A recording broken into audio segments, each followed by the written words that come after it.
Cosmo health நேயர்களுக்கு வணக்கம். இன்னைக்கு நம்ம கூட அறிவியல் சித்தர் டாக்டர் அன்பு கணபதி அவர்கள் நம்ம கூட இருக்காங்க. ஆரோக்கியம் சார்ந்து நமக்கு இருக்கக்கூடிய அத்தனை சந்தேகங்களுக்கான விளக்கமும் அவர்கிட்ட கேட்டு தெரிஞ்சுக்கலாம். வணக்கம் சார். வணக்கம். எப்படி இருக்கீங்க? நல்லா இருக்கேம்மா. ஓகே. தேங்க்யூ. ஓகே, இன்னைக்கு நிகழ்ச்சியில நிறைய பேருக்கு இந்த வாய்வு தொல்லை அப்படின்றது அடிக்கடி ஃபேஸ் பண்றாங்க. கொஞ்சமா தான் சாப்பிட்டுருப்பாங்க. ஆனா அவங்களுக்கு வாய்வு பிடிக்கிற மாதிரி இருக்கும், முதுகு வலிக்கிற மாதிரி இருக்கும், நெஞ்சு பிடிப்பு இருக்கும், இல்ல வயிறு சார்ந்த பிரச்சனைகள்லயே நிறைய பிரச்சனைகள் ஒருத்தருக்கும் ஒரு மாதிரி இருக்கு. இந்த வயிறு சார்ந்த பிரச்சனைகள், இந்த உப்புசம், இதை எப்படி சரி பண்றது? இந்த வயிறு சார்ந்த பிரச்சனைமா பல நேரங்களில் நம்ம ரொம்ப மிரட்டிடும். நெஞ்சில் வயிறு சார்ந்த பிரச்சனைனால வாயுவினால குறிப்பாக இடது பக்கத்தில் நெஞ்சினுடைய கீழ்ப்பகுதியில் வலி வரும். எபிகாஸ்ட்ரிக் பெயின் என்று ஆங்கிலத்தில் சொல்லுவார். இந்த நெஞ்சு வலி வந்துட்டு ஹார்ட் வலி மாதிரியே இருக்குமா, ஹார்ட் அட்டாக் மாதிரி. ஹார்ட் அட்டாக்னே பயந்துருவாங்க. அவ்வளவு கடுமையான உபாதையை நெஞ்சு வலி அது கொடுக்கும், அழுத்தத்தை ஏற்படுத்தும். வெறும் வாயு தான். இதை விட இன்னொன்று, இந்த வாயுங்கிறத மேற்கத்திய மருத்துவம் ஏற்றுக்கொள்ளாது. ஏன்னா வாயு என்பது வாதம் சார்ந்தது. வாதம், பித்தம், கபம் என்கின்ற 3 சக்திகளை அடிப்படையாக கொண்டது தான் சித்த மருத்துவம். வாதம் என்பது காற்று சார்ந்தது, பித்தம் என்பது நெருப்பு சார்ந்தது, கபம் என்பது நீர் சார்ந்தது. அப்போ காற்று, நெருப்பு, நீர் என்கின்ற 3 சத்துக்கள் நம் உடம்பிலே ஒரு விகிதத்திலே இயங்கிக் கொண்டிருக்கிறது. அதனுடைய மாற்றம் ஏற்பட்டால் அது ஒரு வியாதியாக வெளிப்படுகிறது என்பது சித்த மருத்துவத்தினுடைய ஒரு அடிப்படை சித்தாந்தம். இப்போ இந்த வாயு பல பேர் சொல்லுவது ஆச்சரியமாக இருக்கு. என்னென்னமா, எனக்கு முதுகு பிடிச்சிக்கிச்சு, நெளிவார்கள், தோலை பிடிச்சிக்கிச்சு, இடுப்பு பிடிச்சிக்கிச்சு, நெஞ்ச வலிக்கிறது, மூச்சு விட முடியல. இது ஒரு வகையான வாயு உபத்திரம். இன்னொரு வகை சிலருக்கு வாயு வயிற்றுல அதிகமாயிட்ட கடமுடான்னு உள்ள சத்தம் கட்டிக்கிட்டே இருக்கும். வயிறு இறைச்சல். வயிறு இறைச்சல் வேறு, வயிறு எரிச்சல் வேறு. இறைச்சல் என்பது வயிற்றிலே கடமுடான்னு கேட்குற சத்தம். இன்னொன்று வயிற்றிலே எரிச்சல் என்பது வயிற்றில் புண் அல்லது அழற்சி, வேக்காடு காரணமாக வயிற்றிலே ஏற்படுகிற எரிச்சல். இது பலர் சொல்வார். சிலர் என்ன சொல்லுவாங்கம்மா, சாப்பிட்றதுக்கு முன்னே பசி எடுத்துக்கிட்டால் எனக்கு வயிறை தீ மாதிரி எரியுதுன்னு சொல்லுவாங்க. சிலர் சாப்பிட்ட பின்னாடி எனக்கு வயிறை வலிக்கிறதுன்னு சொல்லுவாங்க. கொஞ்சம் காரம் கூட சாப்பிட முடியறதில்லை. தயிர் சோறு, மோர் சோறை சாப்பிட்டு எனக்கு நாக்கு சேர்த்து போச்சு அப்படின்னு சொல்லுவாங்க. வயிற்றில் அல்சர் இருந்தாலோ வயிற்றில் புண்ணு இருந்தாலோ அதற்கு ஆகாதது புளித்த உணவுமா, காரமான உணவு அல்ல. நம்ம அதுக்கு மேலேயே புளித்த தயிர், மோரெல்லாம். அந்த கேள்வி நீங்கள் கேட்கணும்னு தான் இதை நான் சொன்னேன். தயிர் எடுத்துக்கொள்வது, புளித்த தயிரை எடுத்துக்கொள்வது, மோர் எடுத்துக்கொள்வது, புளி சாதம் சாப்பிடுவது, புளி குழம்பு சாப்பிடுவது, இது எல்லாம் தான் கேஸ்ட்ரைட்டிஸ்க்கும் அல்சருக்கும் காரணம். அதை அதிகப்படுத்தும். ருசி காரணம் சில பேர் புளி சாதமே சாப்பிட்டுட்டு இருப்பான். புளித்த உணவை தவிர்க்க வேண்டும். அப்போ என்ன பண்ணணும், தயிர் சாப்பிடக்கூடாதுன்னு சொல்ல இளந்தயிர், காலையில் உர போட்டு மதியம் புளிச்ச தயிர் இளந்தயிராக அதை சாப்பிடலாம். அப்போது வயிறு சம்பந்தமான உபாதை அங்கே உற்பத்தி ஆகிற காற்றானது, அந்த வாதமானது உடலில் எந்த பகுதியில் வேண்டுமானாலும் தாக்கத்தை ஏற்படுத்தி வலியை உண்டாக்கும். அப்போது இதற்கு என்ன செய்யலாம், இது வராமல் இருக்கிறதுக்கு என்ன செய்யலாம்? பொதுவாக 2 மூலிகைகள் இதற்கு மிகவும் உதவுகிற மூலிகைகள். ஒன்று பூண்டு, இன்னொன்று பெருங்காயம். பூண்டு, பெருங்காயம். பெருங்காயத்தை என்ன பண்ணணுமா, இந்த தூளெல்லாம் விற்கிறத அதெல்லாம் எந்த அளவுக்குன்னு எனக்கு தெரியல. ஆனால் அந்த கட்டி பெருங்காயம் வாசம் நல்லா வரும். இந்த இலையில மடித்து அது விற்பனைக்கு வரும். அந்த பெருங்காயத்தை உடைத்து லேசாக வானலில் இட்டு எண்ணெய் போடாமல் சட்டியில் போட்டு வறுத்தா என்னாகும், நம்ம பொரியும், அப்பளம் பொரியிற மாதிரி அது பொரியும், அற்றல் பொரியிற மாதிரி பொரியும். அப்படி பொரிந்த பெருங்காயத்தை எடுத்து அரைத்து தூளாக்கி நாம் வைத்துக்கொள்ளணும். தூள் பெருங்காயம் வாங்கி வந்து வச்சு கூட அதில் என்ன போட்டிருக்கான்னு நமக்கு தெரியாது. அப்படி வைத்துக்கொண்டு அந்த பெருங்காயத்தை வெந்நீரில் ஒரு 100 மில்லி தண்ணி, வெதுன்னு வெந்நீர், அந்த வெந்நீரில் ஒரு அரை தேக்கரண்டி பெருங்காயத்தூள் அதை போட்டு கலக்கி சாப்பிட்டீங்கன்னா அப்போவே இந்த சாப்பிட்ட ஒரு 5 நிமிடத்துக்குள்ளாகவே இந்த வயிறு உப்புசம், உடம்பு வலி அத்தனையும் போயிடும். ஆச்சரியமா இருக்கும், நம்ப முடியாது.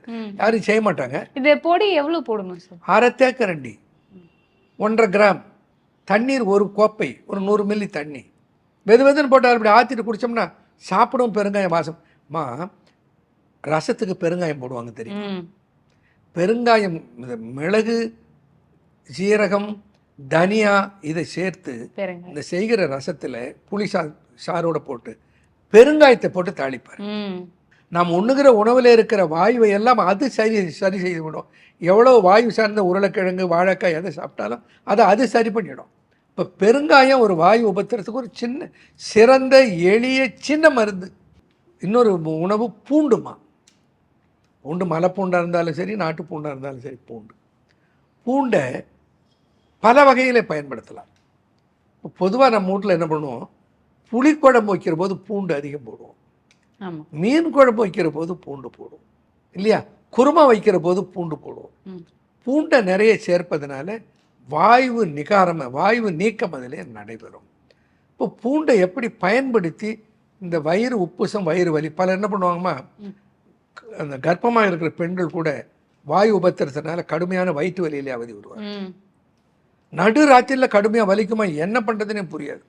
இந்த பூண்டுமா ரொம்ப சிம்பிளாக வாயு அகற்றக்கூடிய தன்மையுடைய பூண்டு. அதை 3 வகையில் பயன்படுத்தலாம். ஒன்று, பூண்டை எடுத்து உடைத்து, அது உண்டையாக இருக்கிற உடைச்சி தனித்தனி பூண்டை வந்து ஒரு கிளவை ஒரு பல்லுன்னு சொல்லுவாங்க, அதை எடுத்துட்டு ஒரு வானல் சட்டியிலையோ அல்லது மண் சட்டியிலையோ எண்ணெய் போடாத அதை போட்டு அப்படியே வறுத்தோம்னா, கொஞ்சம் டைம் பிடிக்கும், சிறுதியாக தான் வச்சு வறுக்கணும். அப்படியே வறுத்தோம்னா அந்த மேலே இருக்க தோல் கருகும், உள்ளே இருக்கிற பூண்டு வேகும் கருகாது. ஒரு பூண்டு அதை மாதிரி உதிர்த்து அதை வறுத்து சாப்பிட ருசியாக இருக்கும். சாப்பிட்ட 5 நிமிஷத்தில் வயிறு உப்புசம், வயிறு வலி ஓடி போயிடும். சிம்பிள். இன்னும் சிலர் என்ன பண்ணுவோமா, இருதயத்துக்கு பூண்டு வந்து ரொம்ப நல்லது. அதனால் என்ன பண்ணுவாங்க, நிறைய இன்றைக்கு மக்கள் அதை பற்றிய விழிப்புணர்வு செய்திகள் நிறைய கேள்விப்படுறோம். புலனத்தில் அவ்வளோ வருது. இப்போ சந்தோஷம்தான். எப்படி சாப்பிட்றது என்பது தெரியாமல் மக்கள் குழம்பி போய் அவங்க இஷ்டத்துக்கு ஒரு பாகத்தை தயார் பண்ணிவிடுவாங்க. இப்போ என்ன பண்ணணும், பூண்டை பாலோடு சேர்த்து காய்ச்சி இரவு படுப்பதற்கு முன் எடுத்துக்கொண்டு வந்தால் இருதய தொடர்பான உபாதைகளையும் நீக்கிடலாம். சில நேரத்தில் வயிறு உப்புசத்தோடு சேர்ந்து அது வரதை பார்த்தா நெஞ்சு வலி மாதிரியும் இருக்கும். ஹார்ட் பெயின்னே கன்ஃபியூஸ் ஆகி டாக்டர்கிட்ட போய் இசிஜி எடுத்து அது கடைசியாக எக்கோ வரைக்கும் போகிறவங்க இருக்காங்க. இன்னும் சொல்ல போனால் ஆன்ஜியோ பண்ணுறவங்க கூட இருக்கிறாங்க. இது எல்லாம் சரி செய்வதற்கு மிகச்சிறந்த சித்த மருத்துவ பொருட்கள் 2. ஒன்று பெருங்காயம், இன்னொன்று பூண்டு. இன்னும் நிறைய பேருக்கு இந்த நெஞ்செரிச்சல் அப்படிங்கிறது அடிக்கடி ஏற்படும். சாப்பிட்டாலும் நெஞ்செரிதும்பாங்க, சாப்பிடலனாலும் நெஞ்செரிதும்பாங்க. இந்த நெஞ்செரிச்சலுக்கான காரணம் ஆசிட் ரிஃப்ளெக்ஷன் சொல்லுவோமா. நெஞ்சு எரிதல் என்பது ஒன்று, வயிறு எரிதல் என்பது ஒன்று. அதில் 2 வகை உண்டு. சிலருக்கு வயிற்றெரிச்சல் இருக்கும், அதுக்கு மருந்து கிடையாது, அது யாரையோ பார்த்து வங்காளத்துக் கொள்ளுகிறான், வயிற்று எரிச்சல். இன்னொன்று வயிறு எரிச்சல், வயிறு வந்து திகுன்னு உள்ள சூடோட எரியுமா, வயிற்றெரிச்சலே இருக்கும். இந்த வயிறு சம்பந்தமான உபாதைகள் எல்லாம் சித்தர்கள் வந்து குடல் இரைப்பை சார்ந்த அழற்சின்னு சொன்னாங்க. வேக்காடு. எப்படி வேக்காடுன்னாமா, இப்போ வெத்தலை பாக்கு போடுறவங்களுக்கு தெரியும், கொஞ்சம் சுண்ணாம்பு அதிகமாகிட்டா நாக்கெல்லாம் வெந்து போயிடும், அது அழற்சி, அதாவது வேக்காடு மாதிரி ஆகிப்போம். இப்போது இதை மாதிரி வேக்காடுகள் வருகிறது எங்கெங்கே வரும், வாயில் வரும். வாயில் புண்ணு, அதை அக்கரங்கள்னு அக்ஷரம்னு சில இடத்துல சொல்லுவாங்க. அக்கரம்னா வாய்ப்புண்ணு. அதான் மாசக்காய்க்கு சொன்னேன், அக்கரங்கள் மாற்றிவிடும் ஆறாத வெப்ப அகற்றும். மாசக்காய்க்கு கடுமையான வெப்பத்தை அகற்றுகிற ஆற்றல் உண்டு. வச்சுங்களா, வாயிலே வருகிற வேக்காடு ஒன்று. அடுத்தது தொண்டையில் ஏற்படுகிற எரிச்சல். இன்னொன்று நீங்கள் சொன்னீங்க பாருங்கள், உணவு நெஞ்சு வரைக்கும் சாப்பிட்ட உணவே புளிச்சையாப்ப மாதிரி வந்து நெஞ்சு எரிச்சலை உருவாக்கி திரும்ப உள்ள போகும். குறிப்பாக ஆசிட் சார்ந்த உணவுகளை இரவிலே சாப்பிட்டு விட்டு உடனே படுக்க போனால் இது பல பேருக்கு வரும். இது ஆசிட் ரிஃப்ளெக்ஸ்ன்னு சொல்லுவாங்க. இதுவும் இரைப்பை சார்ந்த சீரண மண்டலம் சார்ந்த ஒரு பிடி தான். இன்னொன்றுமா, குடல் சார்ந்த இரைப்பையில் வருகிற புண், வயிற்று புண், கேஸ்ட்ரிக் அல்சர்னு சொல்லுவோம். அதுக்கடுத்து முன் சிறுகுடலில் வருகிற புண், பெப்டிக் அல்சர் என்று அதை சொல்லுவோம். அடுத்து குடலிலே வருகிற வேக்காட்டினாலே வருகிற நோய்களை பல வகையாக பிரித்திருக்கிறார்கள். ஆனால் ஒரே நோய் தான், உடலிலே வருகிற அழற்சியினாலே வேக்காட்டினாலே வருகிற புண்ணினாலே வருகிற நோய். அது இடத்தை பொறுத்து தன்மையை பொறுத்து ஒரு பேர் வச்சுட்டாங்க. ஒன்று ஐபிஎஸ், இரிட்டபிள் பவல் சிண்ட்ரோம். இன்னொன்று ஐபிடி, இன்ஃப்ளமேட்டரி பவல் டிசீஸ். இன்னொன்று அல்சரேட்டிவ் கொலைட்டிஸ், கோலான் வீங்கி போச்சு, அல்சரேட்டிவ் கொலைட்டிஸ். இன்னொன்று கிரான்ஸ் டிசீஸ். இது எல்லாம் எதை சார்ந்ததுன்னா எல்லாம் இறப்பையை சார்ந்தது. பிரதான காரணம் இதுக்கு எதுக்குன்னா மன அழுத்தம், மன உளைச்சலும் தான் இந்த வயிற்று சம்பந்தமான நோய்களுக்கெல்லாம் காரணம். இப்போ பாருங்க சொல்லுவாங்க, இந்த இரவெல்லாம் கண்ணு வீழ்ச்சாக்கா தலையில் பிரச்சனை வர செரிமானம் தான் பாதிக்கும். பார்த்தீங்களா, மன அழுத்தத்துக்கும் செரிமான சக்திக்கும் அவ்வளோ தொடர்பு. அப்போது இதையெல்லாம் ஒன்று ஒன்றுக்கு ஒரு மருந்து. இதுக்கெல்லாம் வந்து ஸ்டெராய்ட்ஸ் தான் நிறைய கொடுப்பார்கள். அதை ஹீல் பண்ணுவதற்கு ஆன்டாசிட்ஸை நிறைய கொடுப்பார்கள். ஆனால் அதை குணமாக்க வேண்டுமானால் முதல்ல அவர்கள் மனதை குணமாக்க வேண்டும். இந்த மனதில் இருக்கிற டென்ஷன், ஆன்சைட்டி, டிப்ரெஷன், ஸ்ட்ரெஸ்ஸை முதல்ல எடுக்கணும். நான் இந்த ஐபிஎஸ்க்கெல்லாம் ஐபிடிக்கெல்லாம் குணமாக்கி கொண்டு வரேன். கிரான்ஸ் டிசீஸ்மா, கிரான் டிசீஸ் என்பது அந்த கோலானில் புண்ணு ஏற்பட்டு அந்த புண்ணு அப்படியே வளர்ந்துக்கிட்டே வரும். ஒரு அடிக்கு மேலே வளர்ந்தால் குடல் பிச்சுக்கும். அப்போ என்ன பண்ண, ஒரு அடி வந்தவுடனே அதை கட் பண்ணிவிட்டு ஃப்ரெஷ்ஷாக இருக்கிறத இணைச்சிடுவாங்க. திரும்ப புண்ணாகி அது வளருவதற்கு ஒரு 10-12 ஆண்டுகள் பிடிக்கும். திரும்ப கட் பண்ணுவாங்க.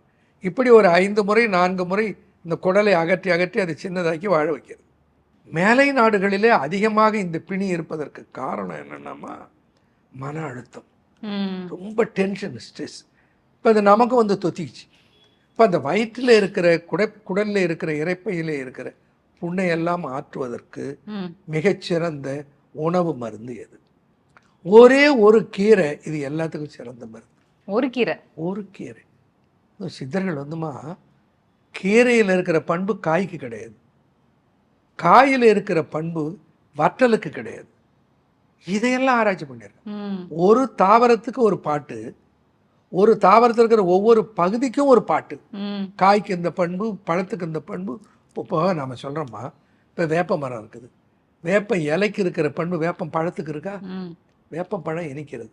வேப்பம் பூவுக்கு இருக்கிறதா? வேப்பம்பூ பித்தத்தை சமன் பண்ணுகிறது. இப்படி ஒவ்வொன்றுக்கும் ஒரு தன்மை இருக்கிறது என்பதை சித்தர்கள் அறிந்திருந்தார்கள். அதான் வியப்பாக இருப்பது என்னென்னா, இவ்வளவு பெரிய ஞானத்துக்கு சொந்தக்காரர்களாக இருந்தவர்கள் அந்த ஞானத்தை இந்த மண்ணில் நிலைக்க முடியாத அளவுக்கு நாம் கொண்டு போய் விட்டோமே என்கின்ற வேதனையாக இருக்கிறது.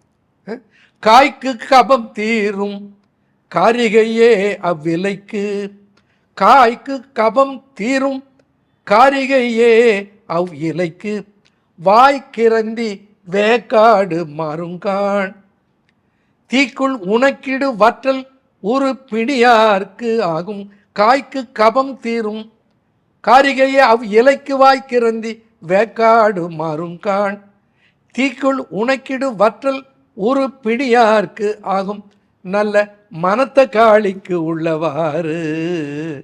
மணத்தக்காளி, மிளகு தக்காளின்னு சில ஊரில் சொல்லுங்க. பழம் வந்து மிளகு மாதிரி கருப்பாக இருக்கு. மணத்தக்காளி அவ்வளவு சிறந்த ஒரு மருந்து. அதில் ஆராய்ச்சி பண்ணி இப்போ பைரிடாக்சின் நிறைய இருக்கிறது என்று கண்டுபிடித்திருக்கிறார்கள். இந்த விட்டமின் பி விட்டமினுடைய சத்து பைரிடாக்சின் என்ற ஒரு சத்து இருக்கிறது என்று. இப்போ மாத்திரை, பைரிடாக்சின் மாத்திரை விற்கிறது. இந்த பைரிடாக்சின் மாத்திரை வாங்கி சாப்பிட்டோன்னா வாயில் இருக்க புண்ணு ஆறி போயிடும். ஆனால் அடுத்த வாரம் வந்துடும். நான் மணத்தக்காளி இலையை வாயிலிட்டு மென்று அதை குழப்பி அந்த சாறை விழுங்கினா பர்மனெண்ட்டாக குணமாயிடும். ஆனால் என்ன, மாத்திரை கசக்காது, மணத்தக்காளி இலை கசக்கும். இது எவ்வளோ நாள் எடுத்துக்கணும்? ஒரு 3-4 நாட்களில் இருந்து ஒரு வாரம், அதிகபட்சம் அதிகமான புண்ணு இருந்தால் போதும். இதை எடுத்தால் சரியாக போயிடும். எத்தனை இலை எடுத்து? அது ஆளுடைய உடல் அளவை பொறுத்து இருக்கிறது.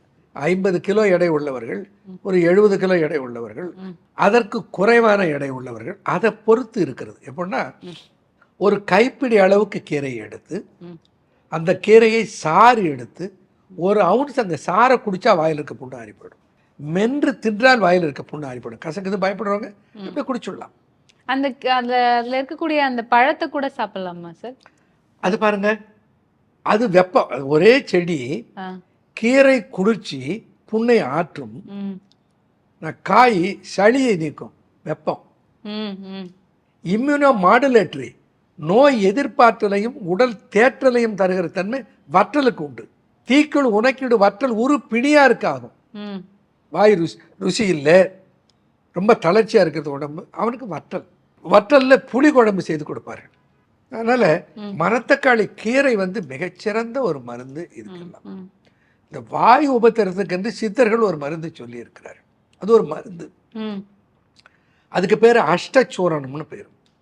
இப்போ நம்ம எவ்வளவு ஆன்டாசிட் சாப்பிட்டாலும் அதிலே தீராத உபாதைகளை எல்லாம் நிரந்தரமாக இந்த அஷ்டச்சூரணம் நீக்குகிறது.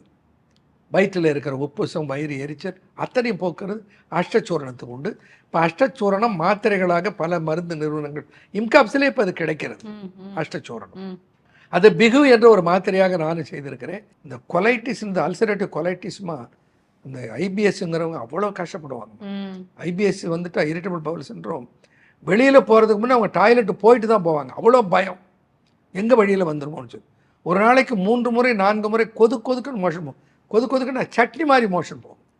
எவ்வளவு கஷ்டம். சிலருக்கு அந்த இரிட்டபிள் இன்ஃப்ளமேட்டரி பவல் டிசீஸ் உள்ளவர்களுக்கு இந்த மோஷன் வந்துமா சீதத்தோடு வரும், பிளட்டோடு வரும், கடுமையான வலியோடு வரும். இன்ஃப்ளமேட்டரி பவல் டிசீஸ், கிரான் டிசீஸில் அவங்க எதையுமே சாப்பிட முடியாது, அவ்வளோ அவஸ்தைப்படுவார். இதை அனைத்தையும், இது எல்லாமே உணவு மண்டலம் சார்ந்த நோய். இது அனைத்துக்கும் அடிப்படை காரணம் அதிக வெப்பம், அதிக வாதம். இதையெல்லாம் சரி செய்கிற மூலிகைகளுடைய ஒரு சேர்மானம் தான் இந்த பிகு என்கின்ற என்னுடைய தயாரிப்பு.